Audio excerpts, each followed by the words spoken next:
क्या तुमने कभी पूरी ईमानदारी से खुद से पूछा है कि तुम्हारी जिंदगी के फैसले असल में ले कौन रहा है? तुम सोचते हो कि आज तुमने सुबह जल्दी उठने का फैसला लिया, या उस बुरी आदत को छोड़ने का, लेकिन कुछ ही घंटों बाद या फिर कुछ दिनों बाद तुम फिर वही पुराने पैटर्न में फंसे हुए पाते हो। अगर फैसले तुम ले रहे हो तो तुम बार बार वही गलतियां क्यों दोहराते हो जो तुम नहीं करना चाहते?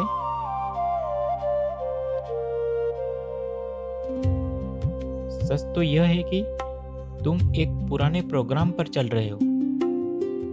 मन कोई स्वतंत्र सत्ता नहीं है, यह केवल यादों, डरों और पुराने अनुभवों का एक संग्रह है। जिसे तुम अपनी इच्छा कहते हो, वो अक्सर तुम्हारे अतीत की एक गूंज मात्र होती है। अष्टावक्र दर्शन कहता है, जो खुद को मन समझ लेता है वह हमेशा बंधन में रहेगा, क्योंकि मन मशीन है और तुम उस मशीन को देखने वाले साक्षी थे जो अब उसमें उलझ गया है।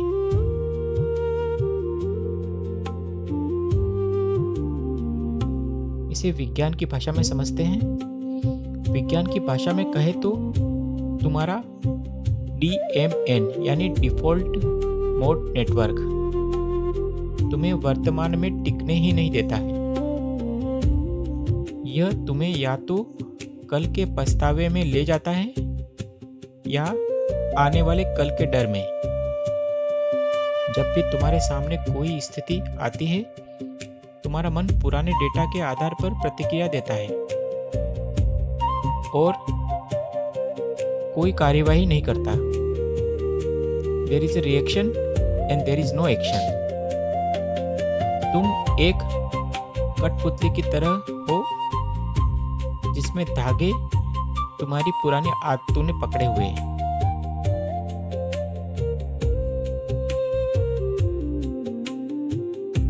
ज्यादातर लोग क्या करते हैं?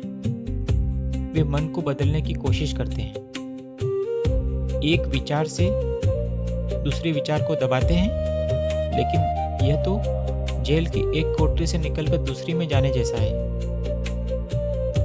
अष्टावक्र दर्शन का एक संदेश यहाँ बहुत सीधा है।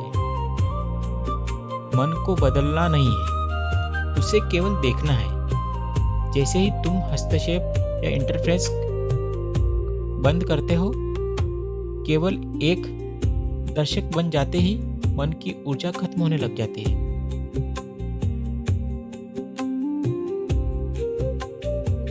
अब उस बिंदु पर आओ जहां सारा संघर्ष समाप्त हो जाता है।